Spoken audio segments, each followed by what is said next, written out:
Hey fam, welcome back. Happy MLK Day. Let's get into this Real Housewives of Potomac review. Go ahead and do me a favor and hit the like button as it helps me get into the algorithm. Hopefully, next episode is the finale. I don't really know, but at this point, this is the show that is not giving. We begin with a montage of the ladies, and we see Ray. Not only can he not park, but he doesn't know how to not hit the button on the starter for Karen's car. I don't know if he parked over the line intentionally, because some people do that, but I hate when people do that. Personally, in my opinion, I don't want to get my car doors hit either, but park further away if you're worried about that happening.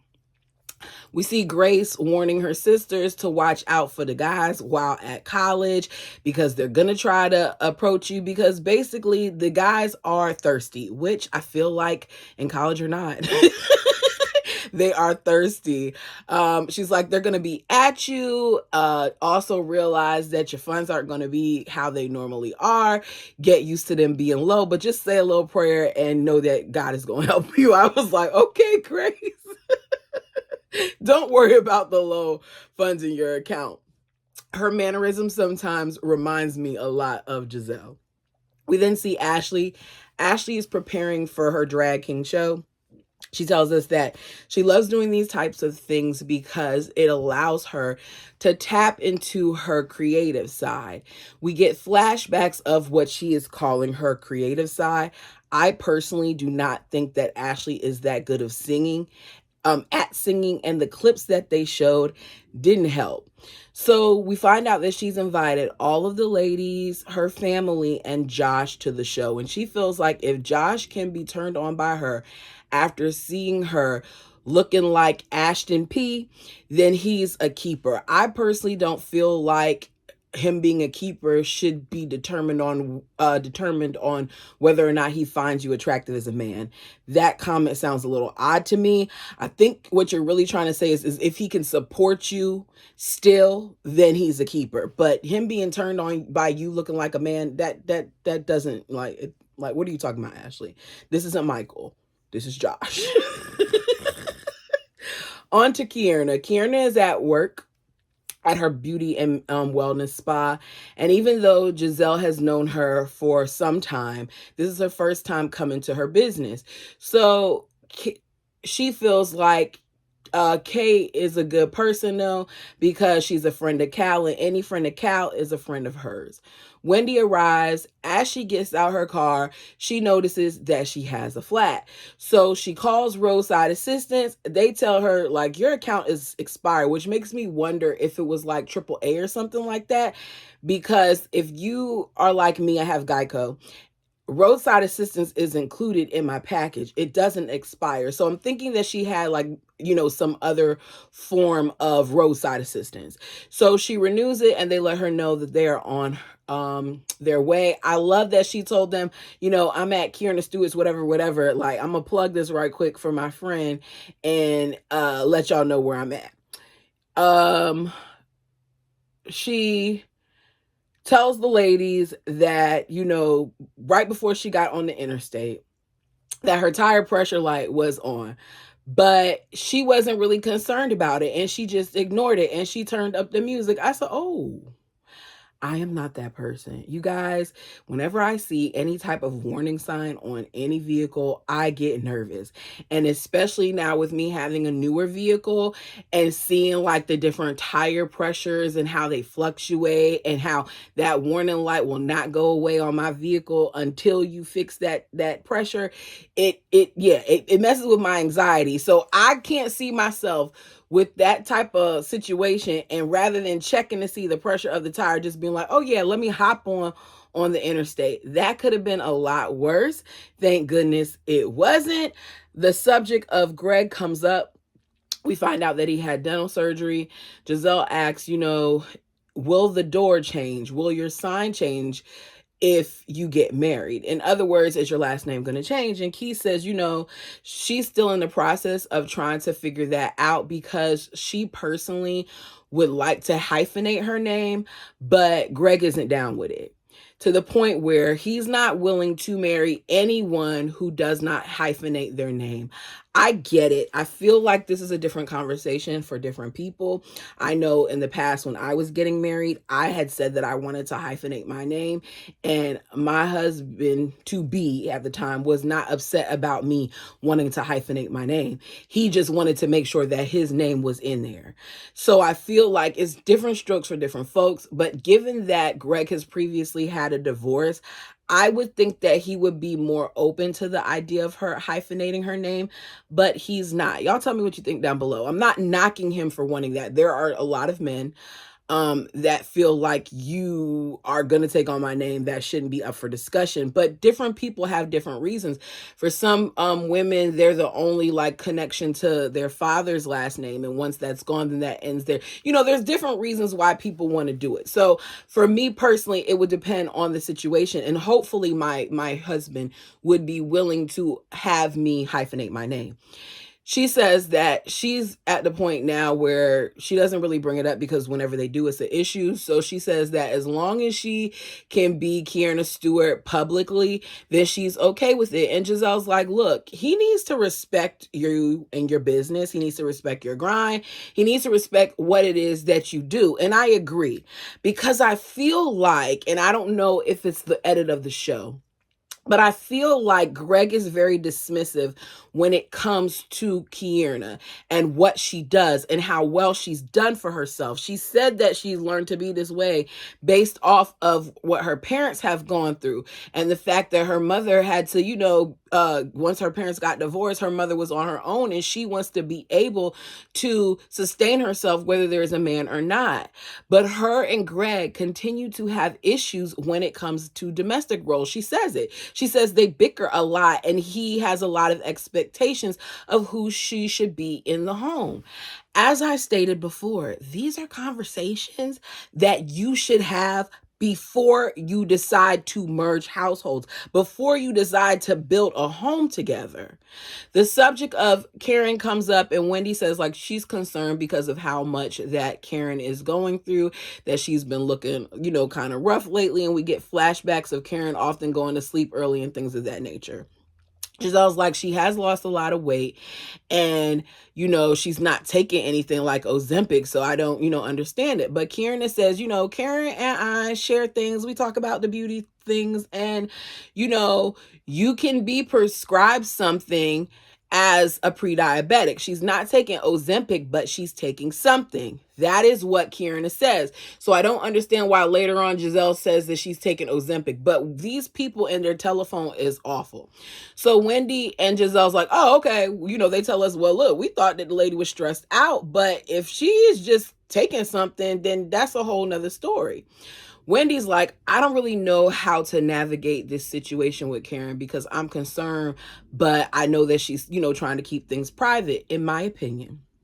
If you're my friend, then what you do is you navigate this off camera and you have the conversations off camera. She may not tell you everything that's going on, but she may open up to you about being nervous and things of that nature if she thinks it's in a space where you're not going to use it against her. But I do not think that Karen was honest with any of them about her situation. So the men meet up for lunch. Gordon and Ray meet. Who knew that seeing these two men together eating lunch would actually be enjoyable, and the food looked good? I enjoyed their segment, but their segment left me questioning things even further, especially because of something that I saw Mia release on X. I'm going to read it at some point, but first let me go over what happened in the scene. So they talk about their ailments and, avoiding the sun and all the things of that nature and how things were years ago with the weather versus how they are now. And, Gordon changes the subject and he's like, I've reached out to you, with the whole thing with Karen, and how have you been? I do think that there is a difference in the way that Gordon reached out to Ray and the way that Mia reached out to Karen. I think that Gordon reached out because he was legitimately concerned. Ray says, everything is okay. Good thing is that Karen wasn't physically harmed. As a matter of fact, she's already gotten a new car. Gordon points out how him and Mia are doing a great job co-parenting together and that he's had the kids 25 days out of the 30 in June.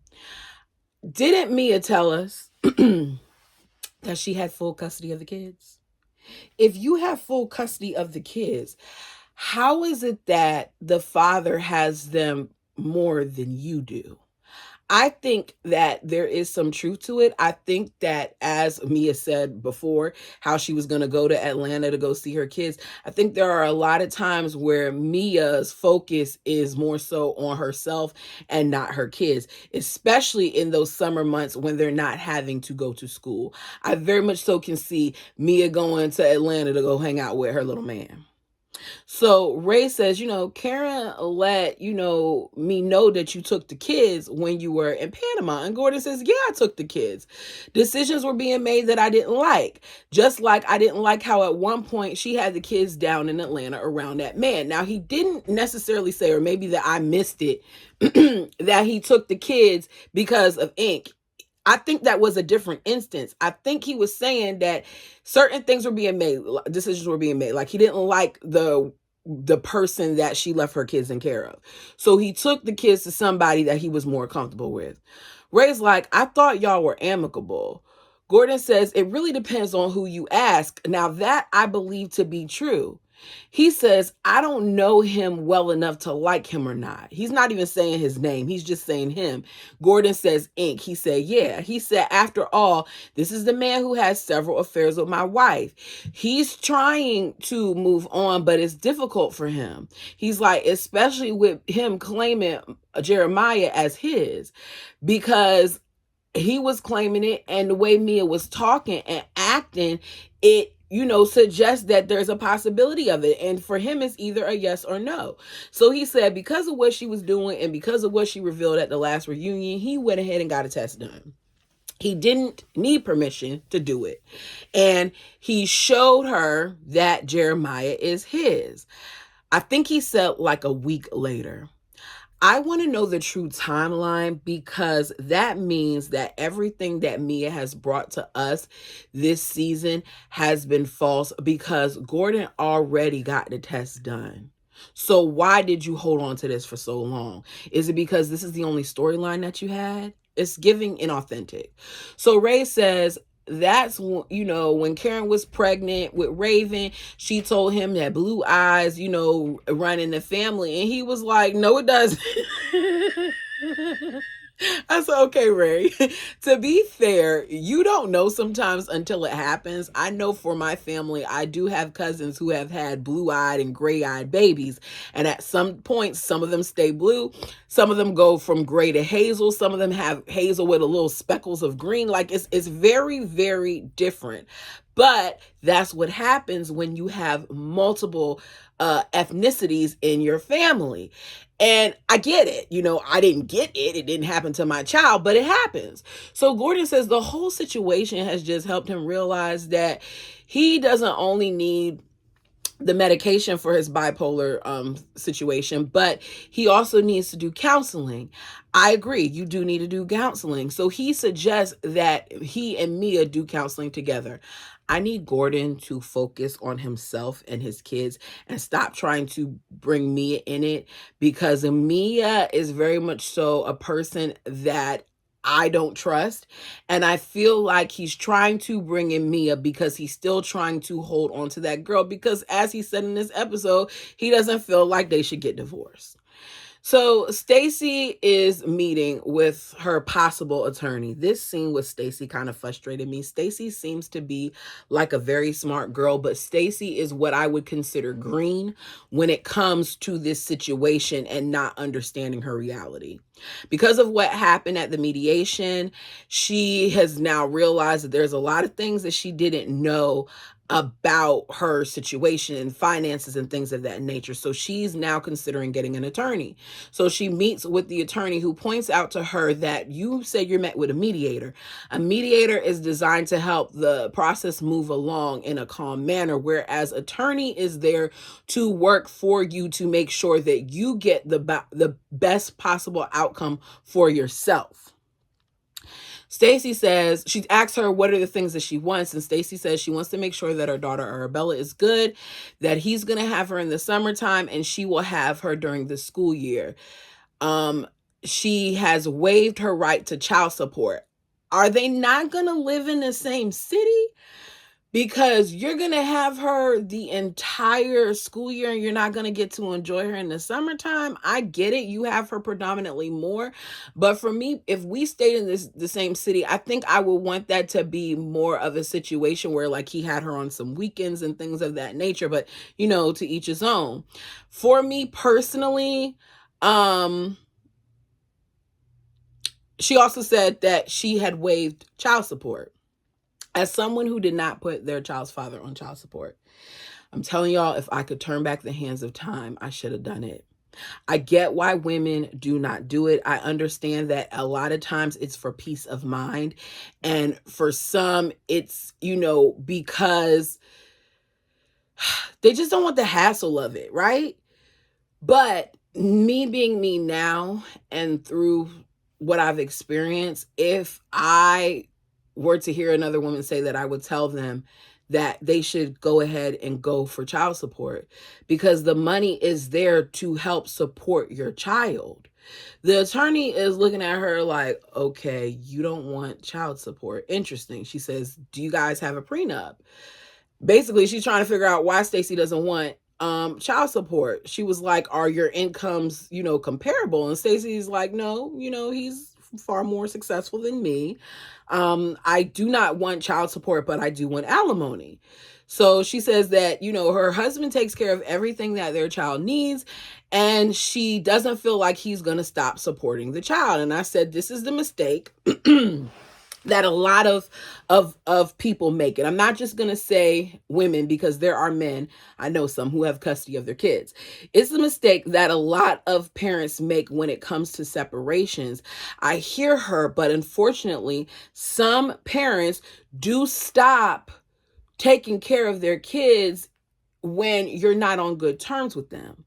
And she doesn't know how it may or may not change based on the relationship status, because for whatever reason, for a lot of people, it changes based on their relationship. It changes when they get significant others. And the moment that I wrote that, the attorney points out that these things are put in place in case of the what if.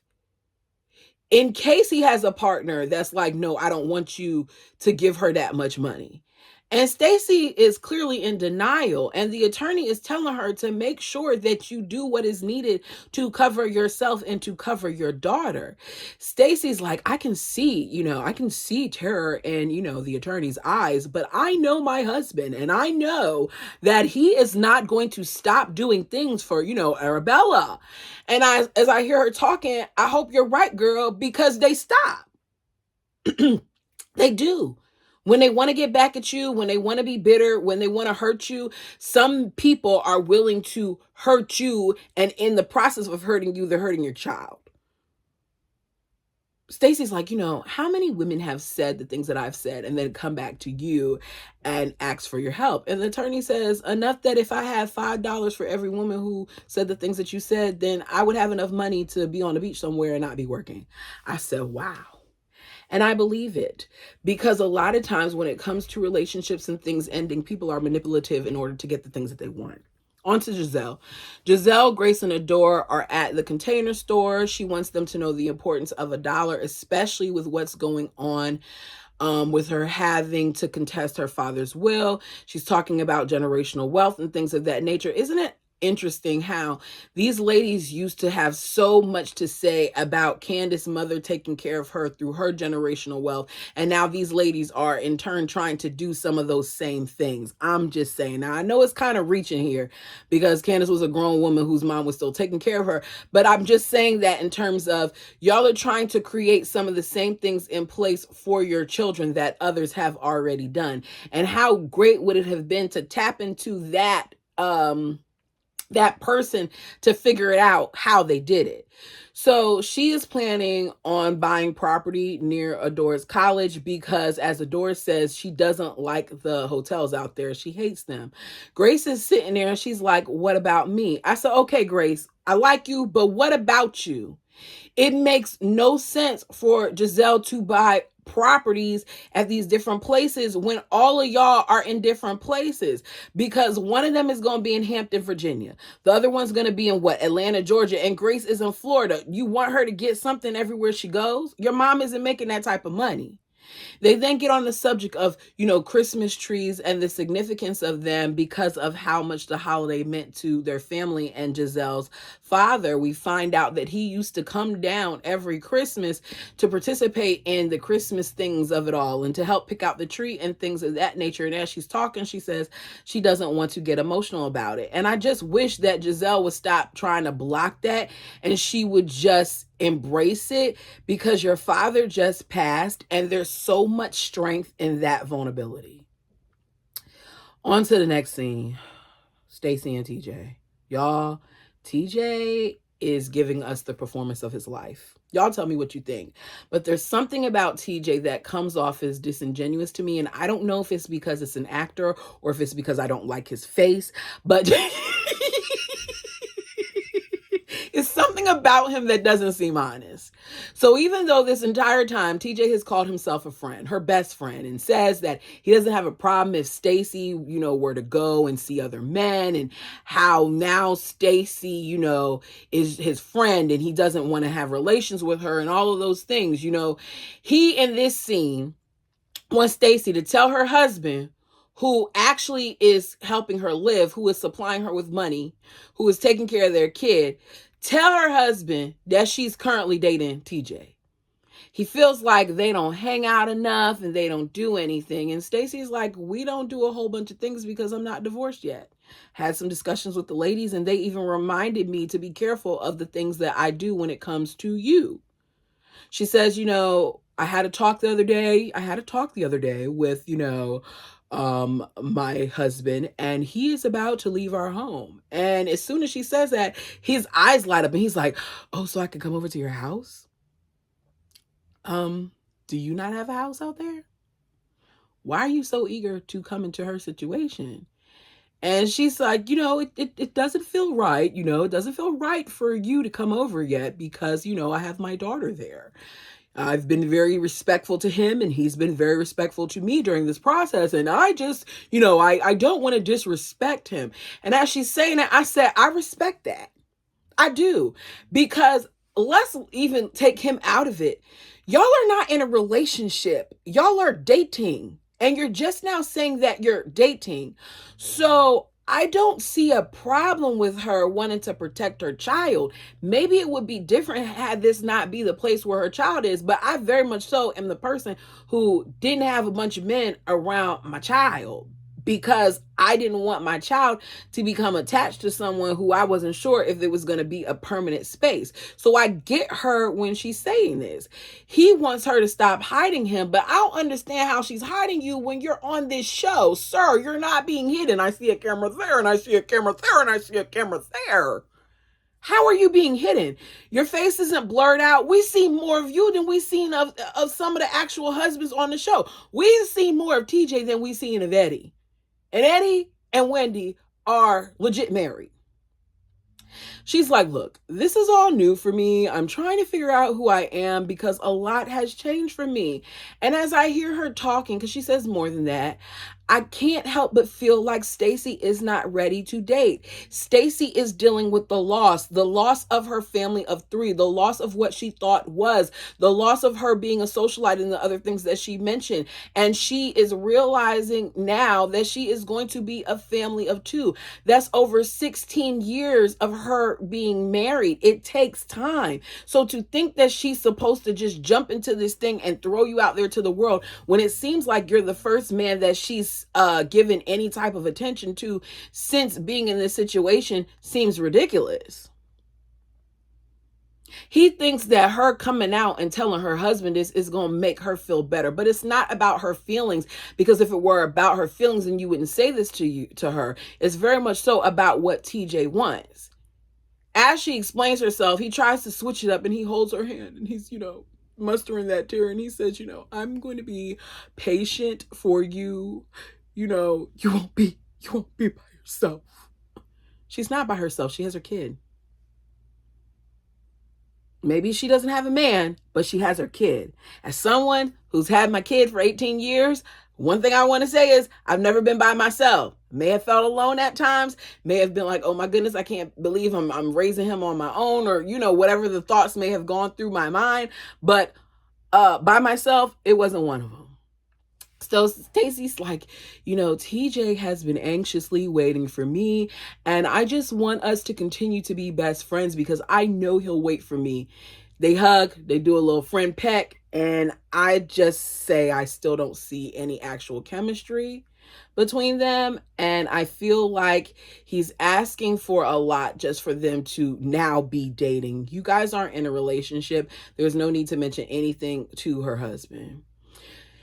We see Karen and Ray. Ray sitting outside. Karen comes outside with some things that she's thinking about wearing to Ashley's performance. She lets Ray know that they're supposed to, tap into the masculine side of things. I hate when there is a theme and people don't do it. I didn't know that this was Salt Lake City. I thought these women would be a part of the theme, but a lot of them, to me, did not, tap into the theme. So she says she's tap into the masculine side of things, even though she doesn't have a masculine bone in her body. So she shows him what she's thinking of wearing. And he points out that a lot of her outfits lately have been showing more and more skin. And the thing that you showing me you want to wear isn't only just showing a lot of the back out, it's showing a lot of the front. You're getting shorter and shorter with these outfits. And she's like, it's for him. He, to me, seems uncomfortable with it, so I don't think it's for him if he's uncomfortable with it. She asks him how lunch went with Gordon because, Mia always has something negative to say about Gordon, and he's like, it was good. Karen then starts, comparing stories, with Ray about what Mia said versus what Gordon said. And Karen finds out that Gordon had, the son Jeremiah tested this whole time, that he got the paternity test done. And Karen is upset because Karen's like, oh, so this whole time Mia's been holding on to this information for months, knowing the truth. And she's telling us that, she didn't know the truth. That she got people praying over her and thinking about her and all of that. And Mia is a liar. And when she said it, I said, okay, now Karen. Karen is no better than Mia, as far as I'm concerned. Because yes, Mia has been lying about a lot of things, but Karen, you've been lying too about your DUI situation. You kept professing your innocence when clearly after seeing that video, you were inebriated. And truth be told, it was far worse for Karen once that video was released. I think that because the video was released, that was the final straw. You can sit there and say what you want to say about not being guilty and all these other things, but once we saw it for ourselves, we knew that there were no lies told. So Karen, in my opinion, is the wrong person to call Mia out, which is why I think she later on gets Giselle to help her. So it's time for Ashley's Drag King event. I personally am not seeing a lot of masculine energy from the women. Kierna is telling Giselle and Wendy that her and Greg got into it real bad, that they have been, they've been having moving in together pains, and her being a part of this group is an issue. I don't understand how it's such an issue. He doesn't like that she's filming so much. He doesn't like that she's spending so much time with the girls instead of in the house cooking, and there's a disconnect there. I don't know if Kierna doesn't understand that this is not a good look for Greg, because he didn't have a problem filming when she was at his business. He didn't have a problem filming when she was wearing his little company logo and promoting him. But yet you have a problem with her filming when it doesn't concern you. And I personally don't like it. And I don't feel like it's the edit, because these are the words that are coming out of her mouth. Giselle's like, he needs to respect your hustle and your grind with everything. I agree. Why would you not want for your woman to get this type of money from just being on camera? Why wouldn't you want your woman to have the opportunity to promote her business more? Why? I get that she was assaulted, but the person who assaulted her isn't even a part of the show. And it could have happened off the show. Wendy's like, she tells us, I would hate for her to have to pick between, the show and her man. And I don't see why she should have to. Me personally. So Karen arrives. Ashley's family arrives. Ashley arrives. None of Ashley's family is dressed like men. Wendy isn't dressed like a man. Giselle has on her hat with her little tie. It was I wasn't expecting much from Giselle. Kierna has on what looks like a cowgirl outfit with her cheeks out. That didn't give masculine to me. And a lot of other ladies have on bodysuits. Giselle tells Karen that she's concerned about her. And she lets Karen know that Kierna said she was on Ozempic. She did not say that the girl was on Ozempic. She said that she was taking something. Giselle is trying to be messy, in my opinion, because Kieran didn't say that. So she's like, look, I said that she was on something for pre-diabetics. And Karen's like, yeah, I'm on something for pre-diabetics. I might be saying it wrong. I think she said it's semi-glutide. It's something that is in Ozempic, and it is for pre-diabetics. I don't really know much about that. If that's a thing, y'all let me know. I thought most of the time if you're a pre-diabetic, they want you to just lose weight, but I could be wrong. Karen says, okay, not Karen. Giselle says, okay, that's great, but don't have me stressed out thinking that you're not eating. And she isn't eating because she is stressed. So me and Jacqueline show up in bodysuits like Wendy. Karen pulls Giselle to the side to let her know about all the different things that she found out about, the whole situation with Gordon and about the DNA in the son and the Panama and the divorce. And basically Karen is pumping up Giselle, rewording things like, because Ray alluded to some stuff that Gordon didn't necessarily say, and she is running with it. I don't think that this should have been done at the event. Ashley hasn't even come out at this point. So Giselle says, me and Kara just informed me about a whole bunch of things as it relates to G, and it's clear that you've been lying to this whole group about everything. Your divorce is on pause, and Mia wants to know, since when are you putting Gordon's word above mine? You are my friends. And Giselle's like, since Mia, you've been known as a known liar. I said, thank you, Giselle. So the food has arrived at the table, and they're getting loud. So Wendy's like, let's take this outside. So Mia feels like Karen doesn't have etiquette because she ran back and told the conversation that she had with her husband. Karen is trying to talk, but Mia isn't letting her get in a word. And she's like, we haven't talked about your life or your drunk driving or your DUI and talked about how you F every man that, pulls out his penis. Giselle says at this point, it's not a jab because everything that she's saying, we know Karen is doing her thing on the side, and we know that she ran into a tree. It's not funny, but the way she said it, I was like, it's true. It's not a read at this point. So she talks about, we found out, Karen's like, that you don't have the kids as much as you're saying, and that, you